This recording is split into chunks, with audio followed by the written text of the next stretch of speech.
안녕하세요. 5분 심리학 한선생입니다. 이번 영상에서는 A군 성격장애 세 번째 조현형 성격장애에 대해서 말씀드려보도록 하겠습니다. 자, 조현형 성격장애는 이제 분열형 성격장애의 이제 바뀐 명칭이죠.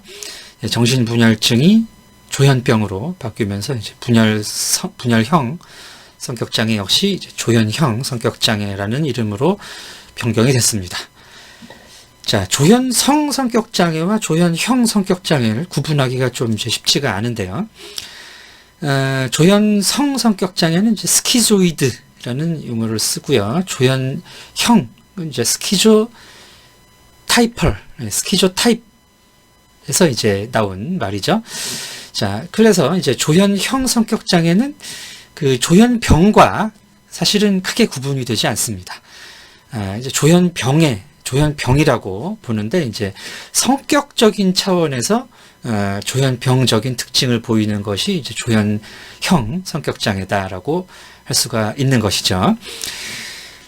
조현형 성격장애 역시 이제 조현성 성격장애처럼 이제 혼자 있기를 좋아하고 이제 개인적인 그 내면의 정신세계가 굉장히 독특한 분들인데요. 조현성 성격장애를 가진 분들은 이제 은근히 주변에 계십니다.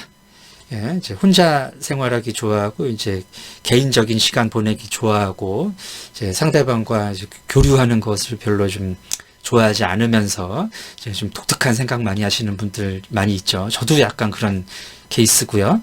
근데 이제 조현형 성격장애가 되면은 이 독특한 정신세계가 이제 굉장히 많이 독특해지는 겁니다.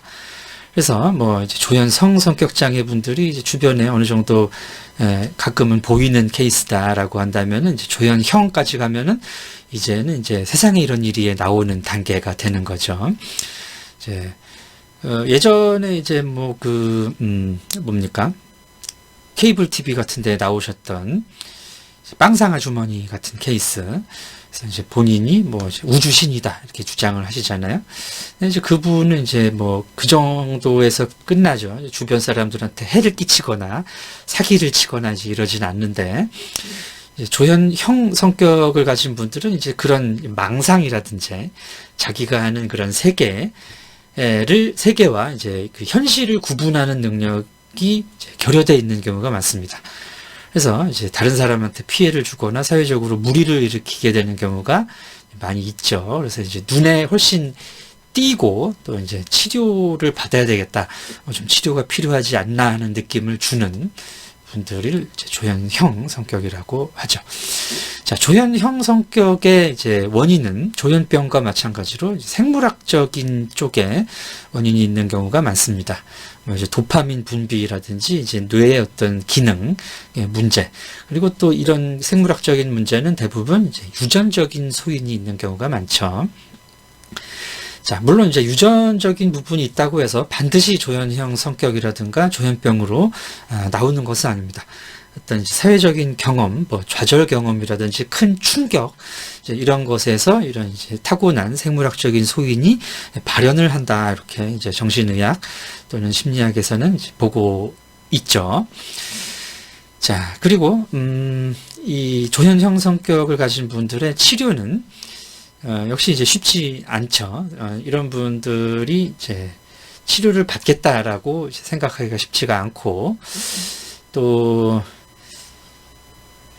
치료도 이제 이런 상담이라든가 이런 그 기존의 이제 상담이 베이스가 되는 치료보다는 생물학적인 원인이기 때문에 이제 약물 치료라든지 생물학적인 치료가 뒤따라야 됩니다. 그리고 이제 치료 기법도 상담을 해도 훨씬 전문적인 인지행동 치료라는 체계적인 이런 약물 치료와 병행을 하는 치료를 받아야 되는 경우가 많죠.